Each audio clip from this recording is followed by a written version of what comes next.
சின்னதும் பெருசுமா இந்த வாரம் நிறைய படங்கள் வந்து ரிலீஸ் ஆயிருக்கு. அதில் குறிப்பிட்டு சொல்லணும் அப்படின்னா, அறிமுக இயக்குனர் சித்தார்த் விஸ்வநாத் இயக்கத்தில் ஆர்ஜே பாலாஜி மற்றும் பலர் நடிச்சிருக்கக்கூடிய சொர்க்கவாசல் படம் சொல்லலாம். ஸோ படம் எப்படி இருக்கு அப்படிங்கிறத ரிவ்யூவில் பார்க்கலாம்.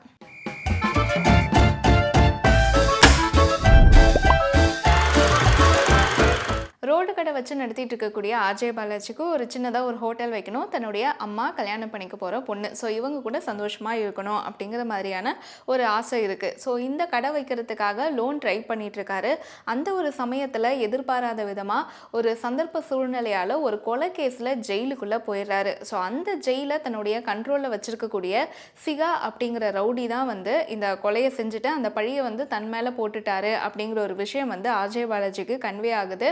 ஸோ திருந்தி வாழணும் அப்படின்னு ஆசைப்படுற சிகா கிட்ட போய் இந்த கொலைப்படியை நீ ஏற்றுக்கிட்டு என்னைய வந்து என்னோட லைஃப்பை வாழ விடு அப்படின்னு சொல்லி போய் பேசணும் அப்படின்னு நினச்சிட்டு இருக்காரு அஜய் பாலாஜி. ஸோ அந்த ஒரு சமயத்தில் அந்த ஜெயிலுக்குள்ளே புது எஸ்பியாக வரக்கூடிய சுனிலுக்கும் சிகாவுக்கும், அதாவது சிகா கேரக்டர் வந்து செல்வராகவன் பண்ணியிருக்காரு. ஸோ இவங்க ரெண்டு பேருக்கும் ஒரு பிரச்சனை வெடிக்குது. இந்த பிரச்சனையில் எகெயின் ஒரு பலிகடாவா அஜய் பாலாஜி உள்ள மாட்டிக்கிறாரு. ஸோ இந்த பிரச்சனைகள் அஜய் பாலாஜியுடைய வாழ்க்கையை வந்து எப்படி திசை திருப்புது, இந்த பிரச்சனைகளுடைய ஆரம்ப புள்ளி என்ன, எதனால் இந்த பிரச்சனைகள் வெடிச்சுது, ஸோ ஆர்ஜே பாலாஜி வந்து சொர்க்கத்தில் கஷ்டப்படுறாரா இல்லை நரகத்தில் ராஜாவாக இருக்கணும் அப்படிங்கிற அந்த ஒரு சாய்ஸ் எடுக்கிறாரா, ஸோ இதெல்லாம் தான் சொர்க்கவாசல் படத்துடைய கதை. சென்னை மத்திய சிறைச்சாலையில் 1999 வருஷம் குண்டாசு வழக்கில் கைது செய்யப்பட்ட ரவுடி பாக்ஸர் வடிவேலுடைய மரணத்தை அடுத்து, அதாவது சிறைச்சாலையில் அவருடைய மரணத்தை அடுத்து அங்கே கைதிகள் ஒரு பெரிய கலவரம் செஞ்சாங்க. இந்த கலவரத்தில் அங்கே ஜெயிலராக இருந்த ஜெயக்குமார் அப்படிங்கிறவர் உயிரோட எரிச்சு கொல்லப்பட்டார். ஸோ இந்த ஒரு சம்பவத்தை, உண்மை சம்பவத்தை அடிப்படையாக கொண்டு தான் அதனுடைய இன்னொரு பக்கத்தை சொர்க்கவாசல் படம் நமக்கு காட்டியிருக்கு. பார்த்திபன் கதாபாத்திரத்தில் ஆர்ஜே பாலாஜி நடிச்சிருக்காரு. ஸோ இயலாமையில் தவிக்கக்கூடிய ஒரு இறுக்கமான ஒரு கேரக்டர் அவருக்கு. இந்த கேரக்டரில் நடிக்கிறதுக்கு ஆரம்பத்தில் அவர் கொஞ்சம் ஜெல்லாகிறதுக்கு தடுமாறி இருந்தாலுமே போக போக ஒரு கன்வின்சிங்கான நடிப்பை கொடுத்துருக்காரு. ஆனால் வெளியே இருக்கும்போது ஒரு மாதிரி சைலண்ட்டாக இருக்கிறவர் ஜெயிலுக்குள்ளே வந்து அவருடைய கேரக்டர் வந்து பல லேயரில் வந்து மாறுது. ஸோ அது எப்படி மாறுது அப்படிங்கிறதுக்கான ஒரு கன்வின்சிங்கான காட்சிகள், அதாவது ஒரு அழுத்தமான காட்சிகள் இல்லை அப்படின்னே சொல்லணும். ஸோ சிகா கேரக்டரில் வந்து செல்வராகவன் நடிச்சிருக்காரு. ஸோ சிகா அப்படிங்கிற அந்த ரவுடி வந்து எப்படி ஜெயிலை வந்து தன்னோட கண்ட்ரோலில் வச்சுருந்தான், ஜெயிலுக்குள்ளே இருந்துக்கிட்டே வெளியே எப்படி வந்து தன்னோட ஆட்சியை, அதாவது வெளியையும் கண்ட்ரோல் பண்ணா அப்படிங்கிற மாதிரியான ஒரு பில்டப்போட தான் வந்து கருணாஸ் அந்த கேரக்டரை வந்து நமக்கு இன்ட்ரோ கொடுக்குறாரு. ஆனால் அந்த அளவுக்கு பில்டப்போட, அதாவது வாய் வழியாக இருக்கிற அந்த பில்டப் வந்து காட்சிகளில் இல்லை.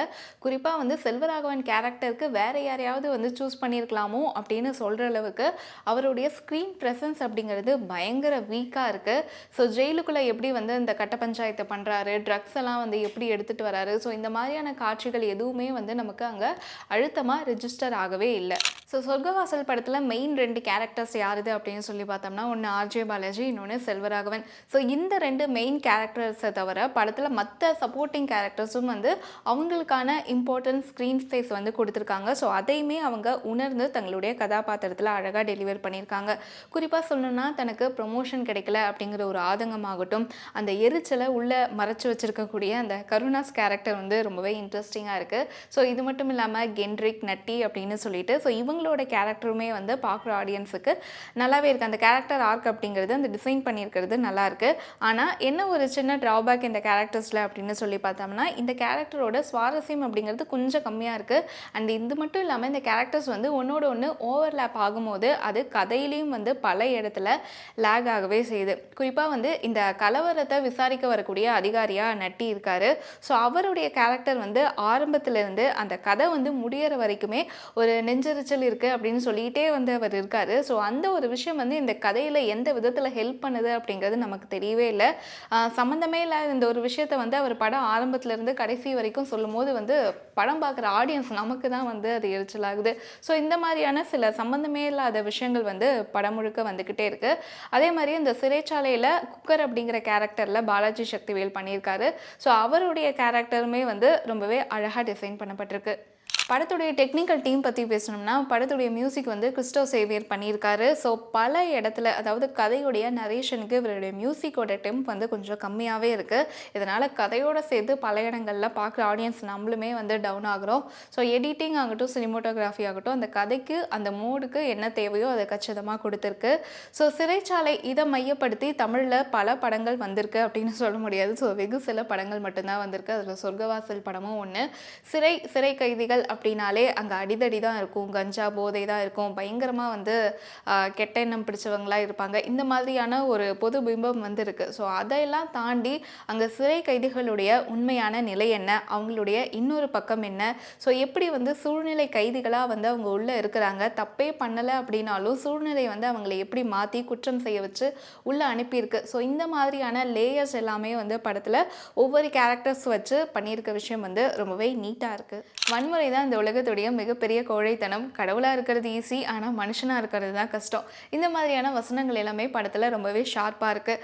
படத்துடைய மைனஸ் என்ன அப்படின்னு சொல்லி கேட்டோம்னா, அந்த ஐஏஎஸ் அதிகாரியை கொலை பண்ணது யார் அப்படிங்கிறது நமக்கு கடைசி வரைக்கும் வந்து தெரியப்படுத்தவே இல்லை. ஸோ படத்தில் ஆரம்பித்தது கடைசி வரைக்கும் அது விடை தெரியாத ஒரு கேள்வியாகவே முடியுது. இவ்வளவு பலவீனமான சாட்சியங்களை வச்சு ஒருத்தங்களை கைது பண்ணுறாங்களா அப்படிங்கிறது நம்புற மாதிரியே கிடையாது. சரி, அப்படியே அரெஸ்ட் பண்ணாங்களே, அதுக்கப்புறம் அந்த கேஸ் என்னவாச்சு, என்ன மாதிரியான விசாரணை அதுக்கு பின்னாடி எடுத்துக்கிட்டாங்க அப்படிங்கிறது வந்து நமக்கு தெளிவாக காட்டவே கிடையாது. ஸோ இந்த மாதிரியான விடை தெரியாத கேள்விகள் படம் முழுக்கவே தொக்கி நிற்குது. ஸோ ஃபர்ஸ்ட் ஹாஃபில் வந்து நடக்கக்கூடிய ஒரு கலவரம், அந்த கலவரத்தை சுற்றி பின்னப்பட்ட கதையில் தொடர்புடையவர்களுடைய நேரடி வாக்குமூலங்கள், சாட்சியங்கள், இதெல்லாம் வச்சு ஒரு சஸ்பென்ஸாக ஃபர்ஸ்ட் ஹாஃபில் விறுவிறுன்னு கதை நகருது.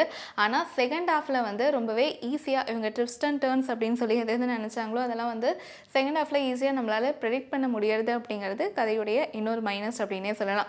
அதே மாதிரி படத்துடைய பிரதான கதாபாத்திரங்களாக ஆர்ஜே பாலாஜி, செல்வராகவன் சொன்னோம் இல்லையா.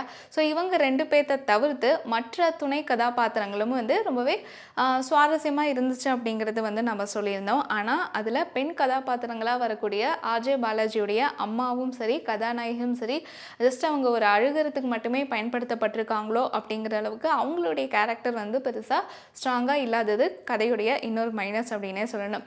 ஸோ ஓவராலாக சொர்க்கவாசல் படம் எப்படி இருக்குது அப்படின்னு சொல்லி பார்த்தோம்னா, ஃபர்ஸ்ட் ஹாஃபில் விறுவிறுப்பாக போகிற கதை, செகண்ட் ஹாஃபில் சில இடங்களில் வந்து லேக் இருக்கவே செய்யுது. இருந்தாலுமே தேட்டரில் கண்டிப்பாக ஒரு தடவை நம்ம படத்தை பார்க்கலாம்.